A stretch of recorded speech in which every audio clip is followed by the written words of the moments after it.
It also holds a Bachelor of Arts in English obtained from the Biola University. Fowler specialized in public administration, economics, and education. Is also an vocational poet, published in both English and Spanish. Fowler has been invited to speak at top global institutions with the subject matter ranging from foreign affairs, that was at Cornell University, and also it was also about theoretical physics, which was at Cambridge University.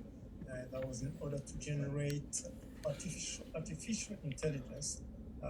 Also, that is another field, which was held at the University College in London, and as well as poetry was concerned, so that was at Oxford University. So without any further delay, I would like to hand the floor to Joseph Fowler. The phrase is yours.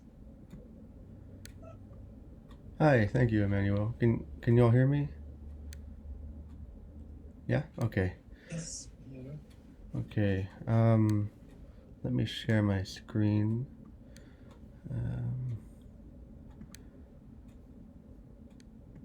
Okay, that should...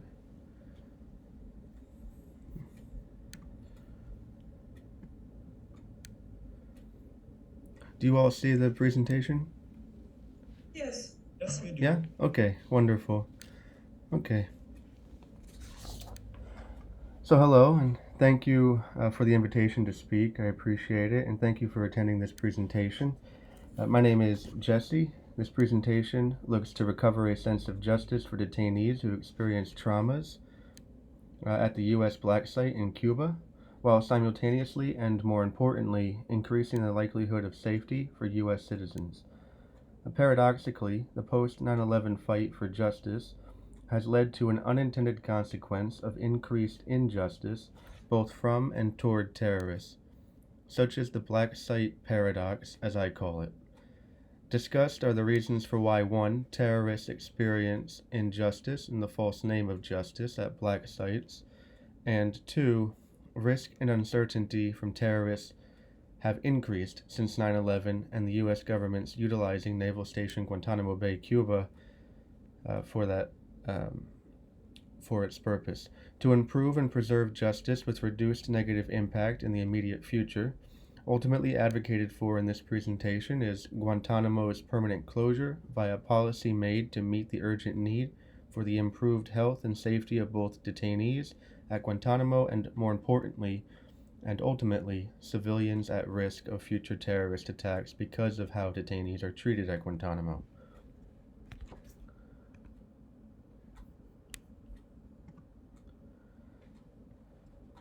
In one policy process theory, political power works in conjunction with how each target population is socially perceived and accepted at the given time. The theory is important because it helps explain why some groups are advantaged more than others independently of traditional notions of political power, and how policy designs can reinforce or alter such advantages. 4 quadrants exist, which you see on the screen. 1. The advantaged have positive social construction with strong political power, for example, scientists during the COVID-19 pandemic. 2. Contenders have negative social construction with strong political power, for example, big unions. 3. Dependents have positive social construction with weak political power, for example, children. And 4. Deviants have negative social construction with weak political power, for example, terrorists. Still, target populations can move around within a quadrant from time to time, so that they might be, for example, deviant at time t1, but trend toward dependent at time t2. Target populations might even move to a different quadrant altogether from time to time, so that they might be, for example, deviant at time t2, but become dependent at time t3.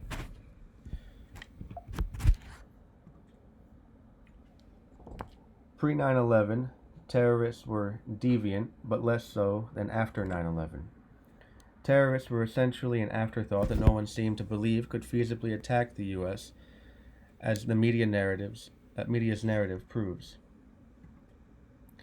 Quantitative data support the media's narrative. For example, 87% of Republicans and 60% of Democrats, including moderates who lean either way, said that terrorism was a top priority for the Congress and White House in 2020. No Republicans or Democrats were surveyed before 9/11, according to Pew Research Center. This suggests that not only was terrorism not a top priority, it was not a priority at all before 9/11. However, the public's pre-9/11 lack of concern for the threat of terrorism, especially from a foreign actor in an exogenous environment such as Al-Qaeda, reasonably contributed to 9/11. That is, since Washington paid little or no mind to such a threat because the people Washington represents wanted to pay little or no mind to such a threat throughout the static 1990s, counterterrorism efforts against international terrorist organizations included both intelligence and criminal investigations, but implementation steps to prevent such attacks failed because the U.S. government was limited, assumedly financially. In other words, assumed from the 9/11 Commission report is that Washington did not want to use taxpayer dollars to fund activity that might be politically harmful to Congresspeople or the President. As such, a gap was left in the U.S.'s capability to defend her people from foreign terrorists who recognized, took advantage of, and mobilized within the gap.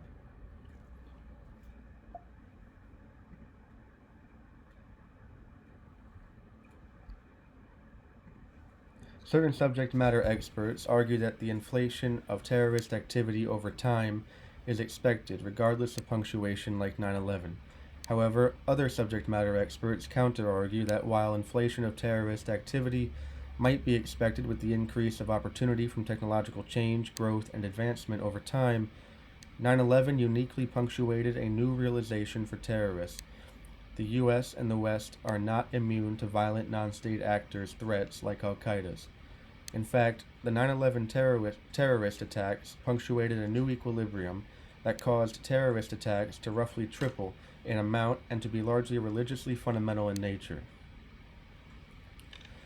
which subject matter experts term a perpetual World War IV, and which the media and policymakers term the global war on terror. Relatedly, from the Islamic terrorist perspective, World War IV and the global war on terror are instead a jihad, or religiously sanctioned war, against the U.S., leading to violent non-state actors' attacks on American interests. That is, 9/11 paved the way for post-9/11 terrorism to be primarily of the religious and fundamentalist realm.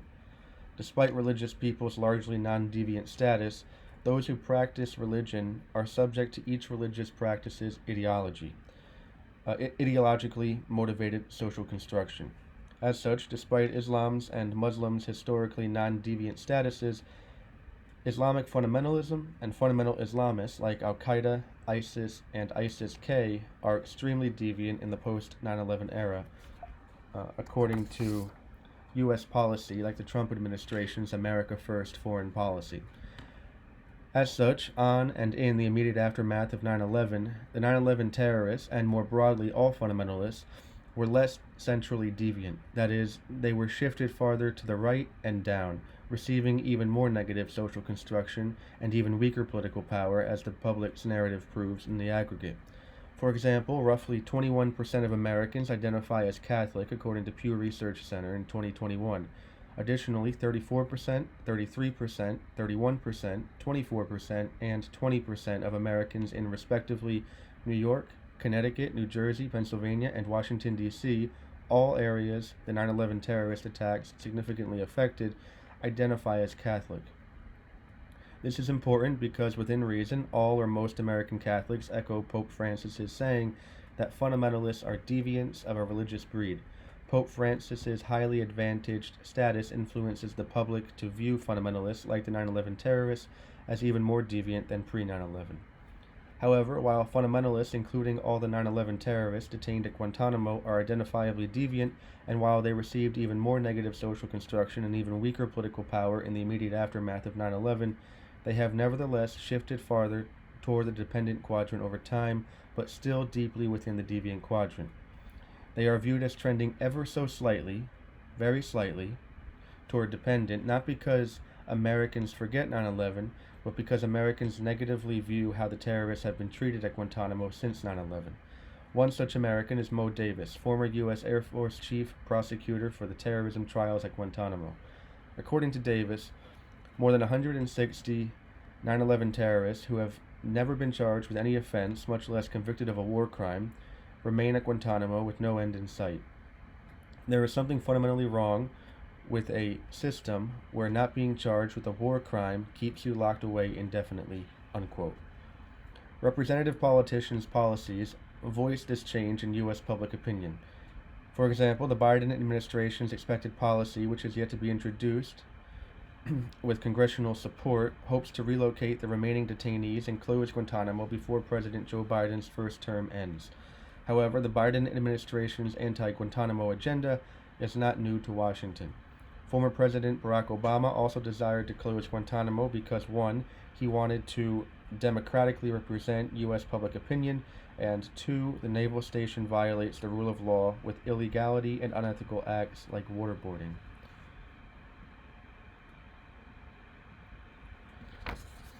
Before understanding impact, we must also understand effectiveness. Before understanding effectiveness, we must also understand economy, efficiency, and the black box that exists between economy and efficiency.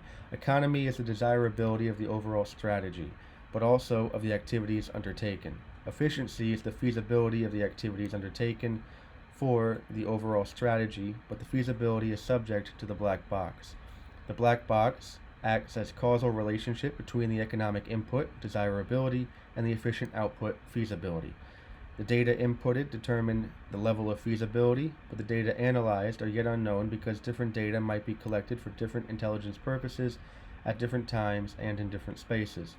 For example, the FBI, the CIA, and other members of the U.S. intelligence community might collect data for national defense purposes via unethical acts like waterboarding at Guantanamo. With this example's data, effectiveness is determined according to how well the desired outcome is achieved from efficient implementation. Impact, as defined in this presentation, regards how the international environment views the effective outcome, whether positively, negatively, or neutrally. Since 2002, Guantanamo has existed to protect against a continuing significant threat to U.S. national security during the global war on terror. However, the U.S.'s unethical involvement in Cuba began in 1897, when then-President William McKinley declared war on Spain, ultimately to establish U.S. presence in the Spanish colony, after, in 1808, Spain refused to secede Cuba to the U.S. Under then-President Thomas Jefferson. Then-President Jefferson desired Cuba so that the U.S. might establish herself as a global superpower with great military strategy, which the U.S. has since achieved, at least in part, with Guantanamo. Established in 1903 under the Platt Amendment of 1901, Guantanamo was the only U.S. military base in a socialist country occupied against the host country's will and in violation of international law.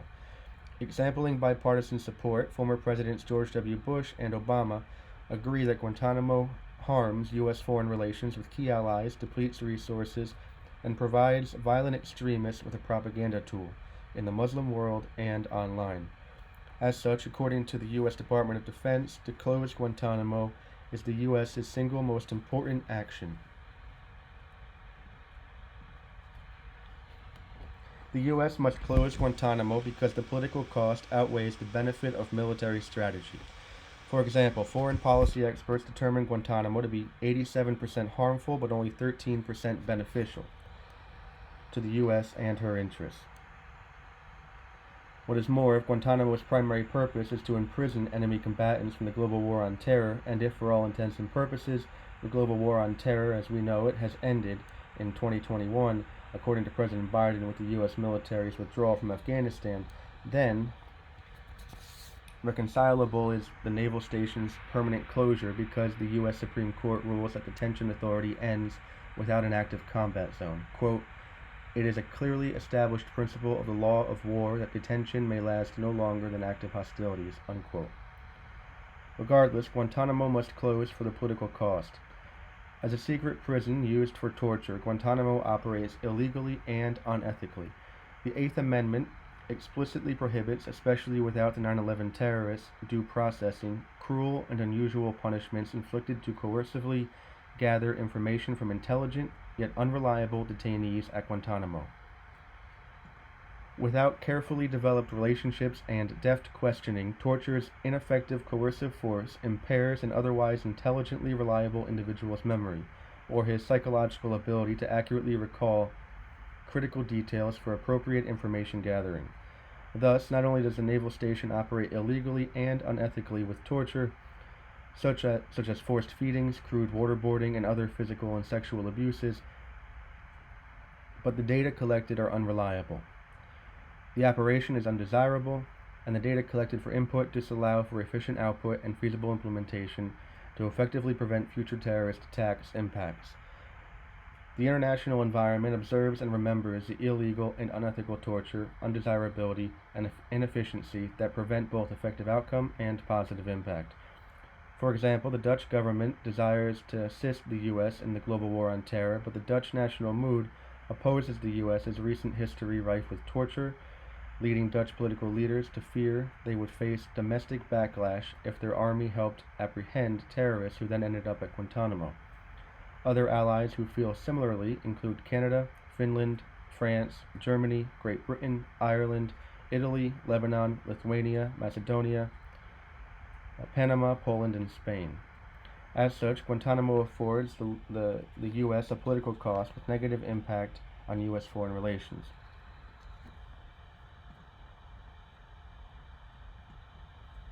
Propaganda of the deed is when actors, whether state or non-state, advertise violence to mobilize and radicalize individuals for a political or fundamentalist cause. While the violence advertised is typically the state or non-state actor's own, it does not have to be. For example, Al-Qaeda advertises the U.S.'s illegal and unethical torture at Guantánamo. In doing so, Al-Qaeda advocates for individuals like Al-Qaeda's Majid Khan of Pakistan to act against the naval station's operation by committing acts of terror on American interests, such as termed in this presentation reverse advocacy. The narratives of former 9/11 terrorists detained at Guantánamo support Al-Qaeda's reverse advocacy. The Atlantic notes the significance of the propaganda of the deed that is Guantánamo and reverse advocacy's ability to influence. The Atlantic states, quote, "But of course, if you weren't a jihadist before you arrived in Guantánamo, you sure as expletive would be by the time the U.S. lets you out. Listening to the screams of the tortured is a pretty good motivator to hate the U.S., unquote." Supporting the Atlantic's report are the words of a former detainee, Al-Qaeda field commander Mohammed Al-Afi, or prisoner number 333. He says, quote, "Treatment in Guantánamo was extremely brutal. I found that psychological abuse was worse than the physical torture of having my testicles smashed. Both were prevalent at Guantánamo," unquote. As aforementioned, such torture is not only illegal and unethical per the Eighth Amendment and international law, but also increases mobilization and radicalization via reverse advocacy. That is, trend impact analysis suggests that the poor health and safety that detainees experience at Guantánamo leads to the unintended consequence of increased risk and uncertainty for civilians who might experience poor health and safety from future terrorist attacks. When coupled with the fact that Guantánamo affords the U.S. a political cost with reduced international cooperation, the possibility for civilians' poor health and safety from future terrorist attacks not only increases, but is compounded by the total number of allies who refuse to cooperate, i.e., the aforementioned gap widens. Such is an obviously negative impact that begins with the undesirable way in which data are collected for intelligence purposes at Guantánamo, regardless of the U.S. intelligence community's intent.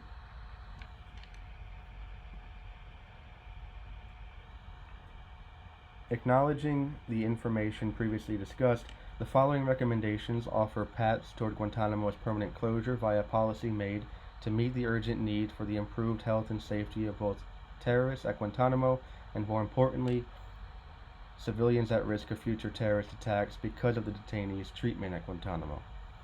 The first recommendation is an acceptable, but not necessarily the more desirable recommendation. The second is the more desirable recommendation because it, 1, considers the international environmental scan, and 2, does not encourage the possible use of private prisons. President Biden opposes U.S. Department of Justice private prison contracts. However, with periodic review, the first recommendation reduces the chance for reverse advocacy.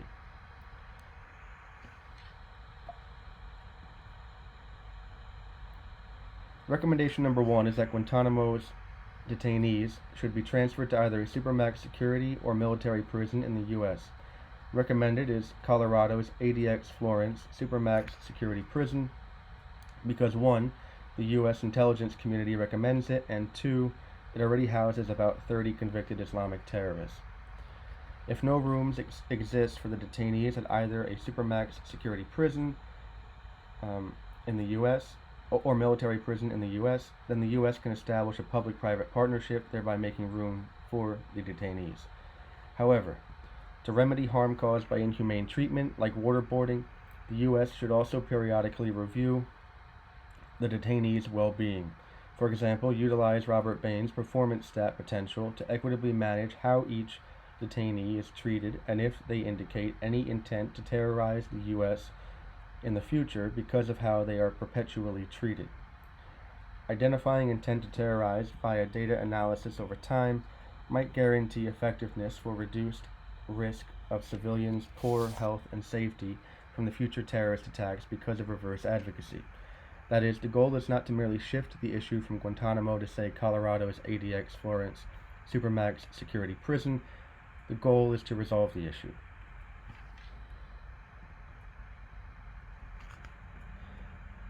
Now let us discuss recommendation number 2. The remaining detainees at Guantánamo have been charged with war crimes as defined in the U.S. Military Commission Act of 2006, but not the International Nuremberg Laws for Crimes Against Humanity, because in memory of 9/11, the U.S. decidedly takes the lead in the global war on terror.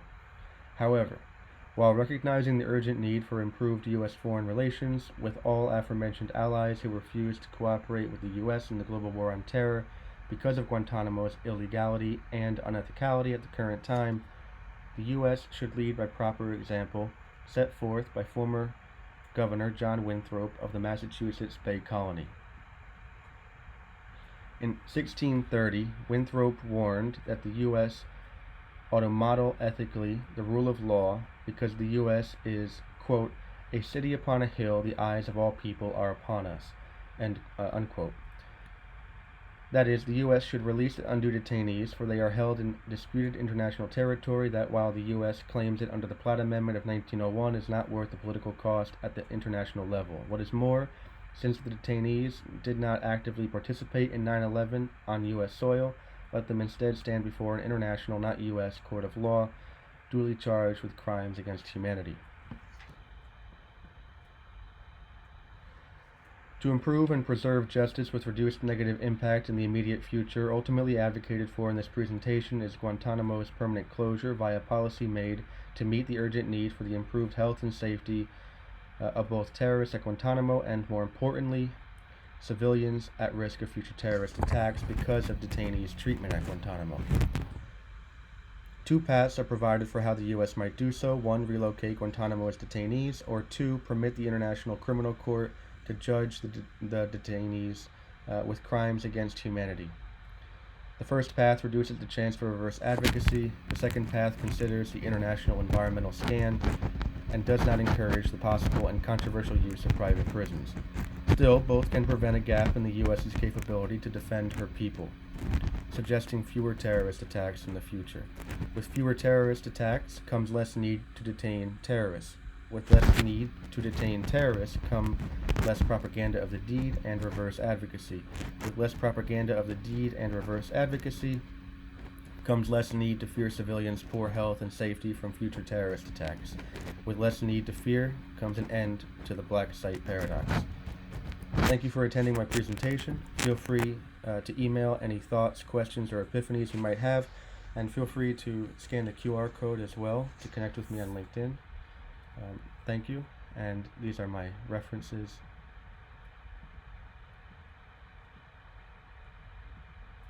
There are a lot. Okay. Thank you very much, Jesse. Thank you. And to everybody for their attention. I would again invite the audience. If anyone has got questions, although he has promised that you can email him, contact him for comments and questions. I think we are left with a couple minutes. We have the minutes, the 10 minutes that are allotted to his presentation. So questions are welcome to one or two others to Jason.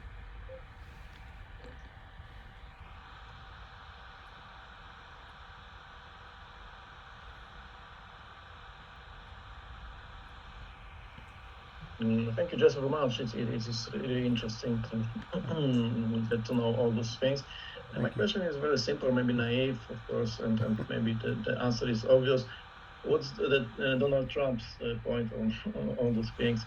And is it often used in his campaign now, or if he tries to avoid this theme? Because I haven't heard about his opinion about Guantánamo and about Right. So that's a good question.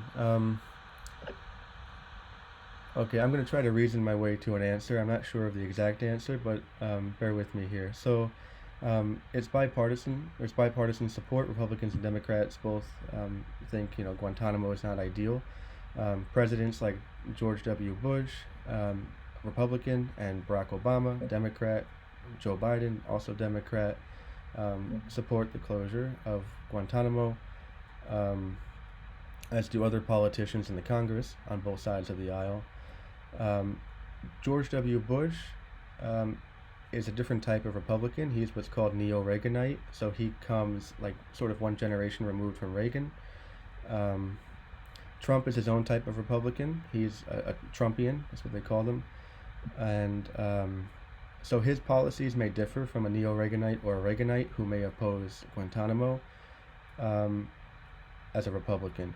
So it's not entirely obvious to me that he would want to close it, but I struggle to remember either way if I've heard if he does or does not want to close it.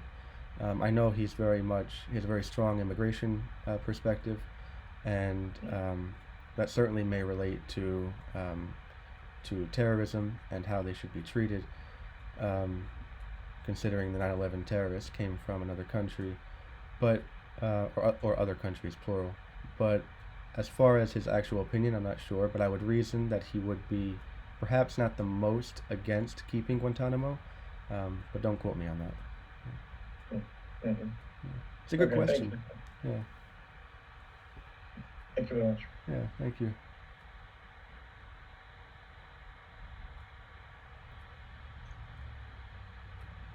Any other question? I will follow with my own, which is not a question per se. I'd rather ask for, again, as usual, for a bit of more clarification as regarding your recommendation, as you recommend that the public powers, I think, to do not shift the problem, but to resolve it instead. I would like to hear a bit more on that. Sure. So, okay, a common example of shifting problems in the U.S. that doesn't really solve anything, but just makes it harder for the next person is there are certain cities in the U.S. and they will put a bunch of their homeless people onto a bus and ship them to another city and shift the problem of homelessness from one city to the other. So that's not too uncommon in the U.S., unfortunately, especially in certain, I won't get political, but one side of the aisle more than the other. So that's an example of how shifting a problem is not solving the problem. So the people are still homeless. They're still having an impact on wherever they are. And that's part of what's called a wicked problem, multifaceted, affecting a large number of people over one or more time horizons in one or more spaces. And Guantanamo could be seen as similar. So if you were to take the prisoners and simply keep them basically how they are, being treated similar, but in a different location, it wouldn't really solve anything. Same thing with the homeless people. They're in the same condition that they're in now, but they're just in a different location. Doesn't really solve anything. Does that make sense?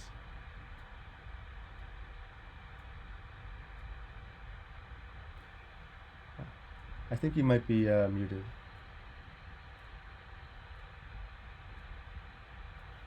Okay, sorry. Oh. I pressed the wrong button. Yes, it does indeed. Oh, okay. Thank you. Oh, you're welcome. Any other questions or comments? Or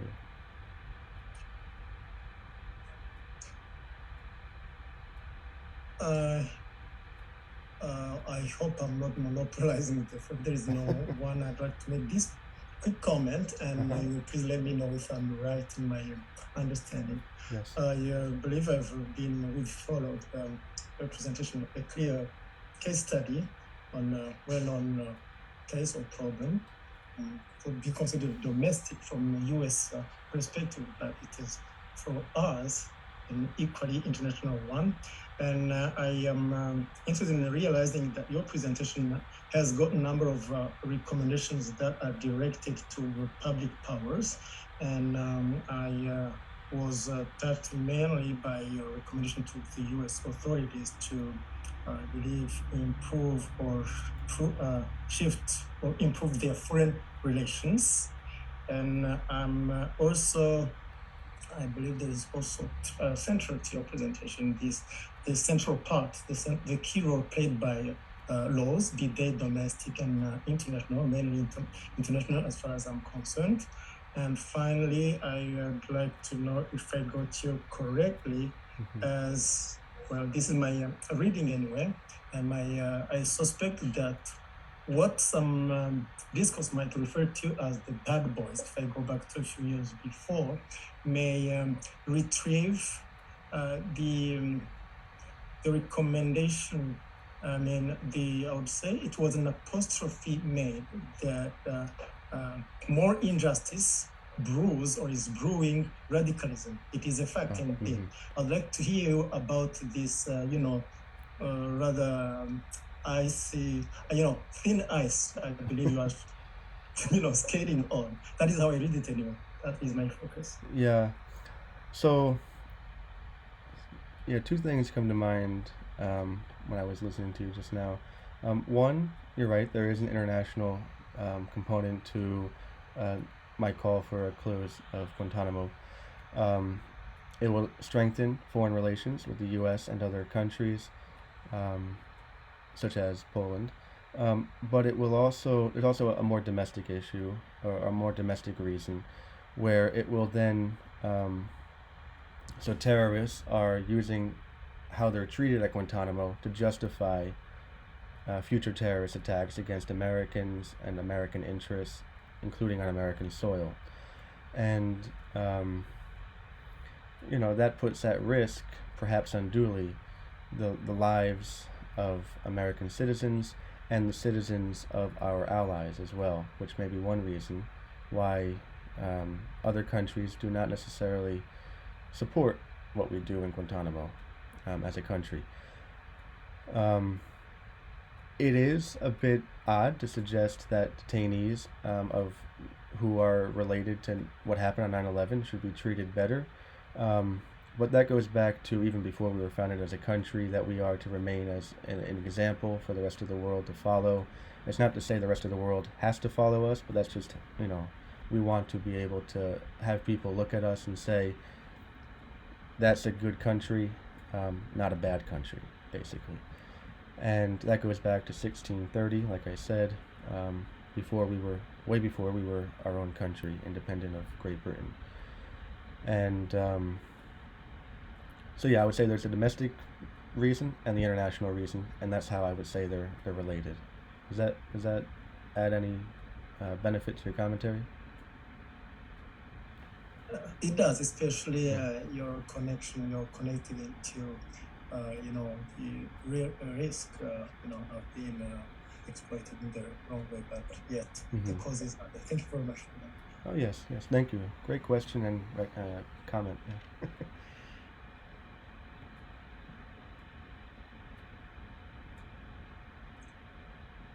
Any other comment, question? Let me see. I have a quick question. Yes. Yeah, my name is Espoir, and I answer very bad, but I follow all your presentation. My question is, since there is a pressure domestically and internationally when it comes to Guantánamo, which one do you think has more power? Because I'm trying to understand it, because I know the domestic pressure, I think for me is more push these politicians to say they are going to close, which are the promises they usually make. But once they are in the power, they're not able to resolve it. But on an international level, yes, may give the USA bad image, but I don't think there is much pressure there. Am I wrong on this thinking? Yeah, so that's a political question, it sounds like. Thank you.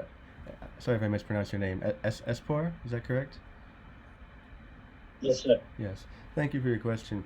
So, yeah, that sounds like a political question. And what I would say is, yeah, politicians in the U.S., like most other countries, if not every other country, they want to win over votes, right? And most people in any country are going to care most about domestic issues, the economy, education, things like these.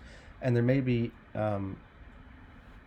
international components too, for example, economy and education, for example, study abroad, or the country's role in the global economy, but they're primarily domestic issues. And so those issues, domestic perspectives, are going to be what politicians primarily look at. That's just the nature of politics, for better or for worse. And so I think there's real reasoning within what you say. Doesn't mean we should overlook or ignore the international realm, what's called an international environmental scan. But you're correct. Politicians more than likely are going to favor a domestic perspective over things when it comes to policy. That's correct.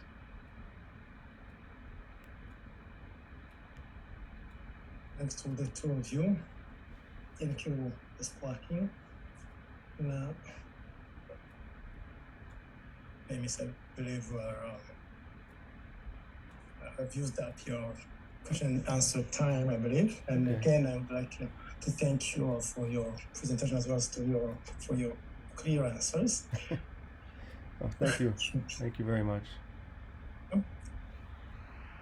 If I'm not mistaken, I think this is my turn. Actually, I should have presented before you, Jesse, but it's fine.